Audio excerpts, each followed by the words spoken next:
अरे तू देबू केतनो अंगड़ाई तोहार दर्द जाई ना कि अरे देबू तू केतनो अंगड़ाई तोहार दर्द जाई ना। अब पूरे जिला में खोज लेबू निषाद जैसे मर्द भेटाई ना।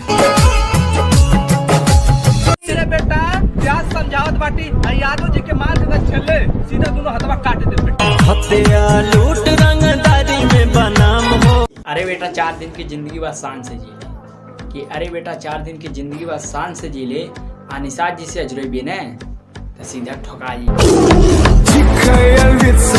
अरे बबुआ भैया हमारा तनी बच के रहसन तनी के मालूम बा ना हम जादो जी हनी तो लेखा 10 को मिली ना हम मुंह में के एगो बदमाश सर के 6 गोली छाती में कि जहाँ हमनी के रहीला वहाँ रंगदारी खुलेआम चलेला कि जहाँ हमनी के रहीला वहाँ रंगदारी खुलेआम चलेला।